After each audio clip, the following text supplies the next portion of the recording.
Hey,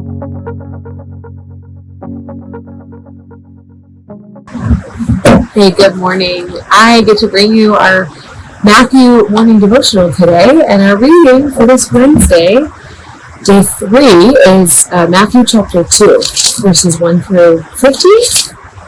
Yeah, 1 through 15. And I have a couple thoughts, but mostly brief. The first is how weird it is to read the Christmas story in April, especially right after Easter.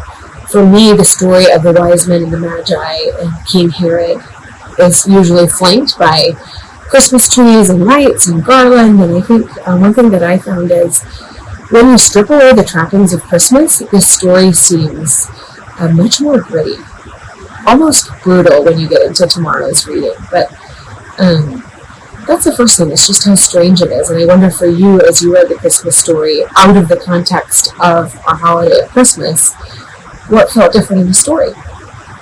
Now, sometimes I think that reading stories that we've read before, or at least heard before, can be tricky or just easy to gloss over. So as I read today, I tried to let my imagination find the little crevice that I hadn't thought through before. So what was a detail or a word that I could let my mind sink into to try to imagine and fill out the story? And for me, the detail in this place that I thought through was what this would have been like for Mary. Matthew doesn't talk a ton about Mary. He traces the genealogy through Joseph's line, and he talks about the dreams and the words that Joseph gets, and how Joseph then leads his family to safety. And Mary gets these little lines, like in verse 11, when the wise men came going into the house, they saw the child with Mary his mother, and they fell down and worshipped him. And then again in verse 14, actually, verse 13, when he has the dream, the Lord appeared to Joseph in a dream and says, "Rise, take the child and his mother and flee to Egypt, and remain there until I tell you, for Herod is about to search for the child and destroy him."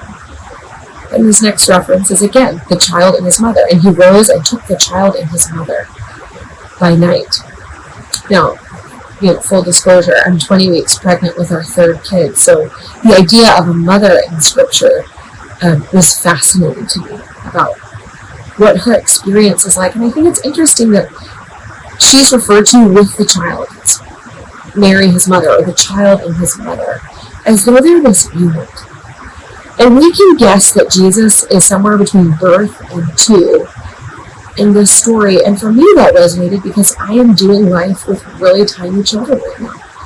I have a 3-year-old and a 1-year-old. And these days and moments can feel so tedious and so exhausting. And like I don't really have a self apart from my kids. It's the child and his mother, the children and their mother, because they're so dependent. And I think my word to you this morning, or the word that I heard as I read this, is that what if the kind of mundane moments of motherhood or of parenthood, what if these small, mundane moments are really enough to change the world? I mean, what if the moments of changing diapers, of listening to your child tell a story that's half intelligible, of feeding your kid breakfast, of nursing, what if those moments, even though they're hidden, even though they're repetitive, what if those moments are actually enough to change the world? I mean, they are for Jesus. Jesus had no reason to live really beyond 2 because he was hunted from birth. So you think about Mary's moment in the story and how ordinary and fragile these moments are. They're going to flee. She's going to be a refugee. She's going to seek safety and protection for her child and her family. How hard that must have been. But her faithfulness and steadfastness and the small, quiet moments of ordinary life were enough to change the world. I hope that means something to you, whether or not you have kids. If you know someone who needs to hear this, who's just trudging it through the quiet moments of life, send this on to them. And have a great day.